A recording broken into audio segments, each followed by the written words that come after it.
tadi semua yang saya tanya rata-rata bilangnya tidak dibayar. Bu Elsa ngakunya nggak dibayar juga sama Nazar. Pak Mahendra Data, saya boleh tahu nggak tarif Anda berapa? Ya nggak boleh dong. Kenapa? Range-nya? Karena gini, kalau dalam bisnis, Kira-kira. kalau dalam bisnis itu kan tentunya ada saatnya kita juga harus banting harga, ada saatnya kita naik. Kalau lagi sepi ya banting harga lah. Banting harga ya? Itu dalam soal bisnis itu gitu, sama. Kita kan swasta. Jadi tidak ada patokan? Nggak Nggak ada. Dan jangan dipatok juga, kasihan nanti. Nanti Di saat kita memang, mampu. ya nggak, satu nggak mampu, kedua punya hubungan saudara misalnya, dia sangat, dan dia punya dasar hukum yang sangat kuat, dia minta tolong kita. Tapi karena kalau terpaku. Yang bisa membayar? Ya. Yang bisa membayar? Ya kita lihat apakah kita lagi sepi apa lagi rame.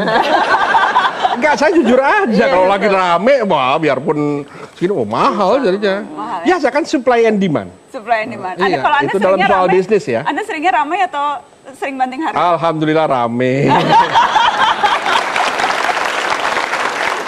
Pak David, ada tarif tertentu untuk menyewa Anda? Ya saya nggak bisa bohong juga karena di website kantor kami tarif saya $300 per jam. Tapi itu memang untuk perkara-perkara khusus korporasi dan yang lain-lain ya. Tapi kalau untuk perkara yang menyangkut jangka waktu yang panjang itu bisa langsam berapa. Dan kami karena dari sejak mendirikan kantor tertib administrasi kami juga wajib pajak bisa dilihat. Jadi saya nggak bisa bohong si klien saya ini nggak bayar. Si ini bayar, saya nggak bisa bohong. Semua ada di laporan pajak kami. $300 per jam dan biasanya untuk menyelesaikan kasus rata-rata itu butuh waktu berapa jam? Sebenarnya yang banyakkan pakai jam itu yang datang hanya sekali datang gitu loh. Sekali datang konsultasi? Konsultasi sekali datang setelah itu selesai. Tapi sekali lagi tadi saya dengan partner saya 30% dari penghasilan kami itu kami usahakan untuk masyarakat yang tidak mampu atau kasus-kasus yang masyarakatnya mampu tapi kasusnya dia dimarginalkan atau kasusnya dia ditekan gitu, pro bono cases. Jadi ada semacam subsidi silang. Ya, usahakan begitu. Dan Anda juga melakukan itu Bu Elsa, subsidi silang. Subsidi silang supaya tidak terlalu feeling guilty ya. Supaya tidak terlalu perasaan bersalah. Kalau LBH tadi tidak boleh menerima, tapi saya dengar Anda pernah dapat satu call hasil pertanian atau seperti apa? Iya ya, paling itu yang bisa dikasih. Habis sidang kita dikasih kol, kasih jagung, ya kan, dikasih ayam, ya kan. Nah, berapa banyak tuh? Kalau ayam satu truk juga banyak. Iya, ya ayam jago dia. Kebetulan saya hobi ayam juga ya kan gitu, ya kan. Nah, tapi pernah kita menangani sebuah kasus yang tidak sampai ke persidangan dan mereka berlanjut untuk menggarap tanah itu. Dan 6 bulan kemudian tiba-tiba itu ada mobil coal diesel yang bawa satu mobil coal diesel. Kita bilang ini bukan kebutuhan LBH lagi. Kita sudah menyalahi kalau terima ini. Ya padi itu satu mobil kita suruh pulang, kita ambil satu karungnya aja. Itu artinya ada batasan yang harus kita terima juga, ya kan, ada batasan.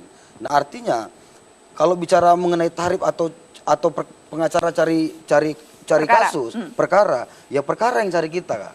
Ya kan? Di tahun 2013 catatan akhir tahun kita menangani ada 236 kasus dengan manfaat penerimaan sampai 11.507 KK, ya kan gitu. Ya bayangin kita mau kayak mana coba, ya kan, dengan keterbatasan kita, dengan kebuntuan kita, ya kan. Anda sudah mulai frustasi sekarang? Tidak, kita tidak.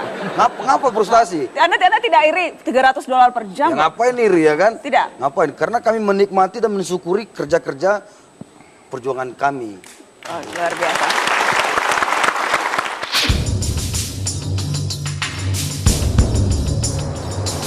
Tahu pengacara pro bono nggak? Nggak tahu. Nggak tahu. Nggak. Tahu ya, yang kalau nggak salah yang rela untuk membela orang hanya dibayar dengan 600.000 atau semurah itu. Pengacara yang membela rakyat kecil tanpa dibayar dan mengabdi kepada negara tanpa memikirkan tarif harga bayar per jam. Memang semenjak dulu sampai sekarang saya belum pernah nanganin perkara korupsi. Dan sejak tahun 2004 makin nggak mau nanganin karena saya bertetangga dengan ICW. Satu tembok dengan mereka.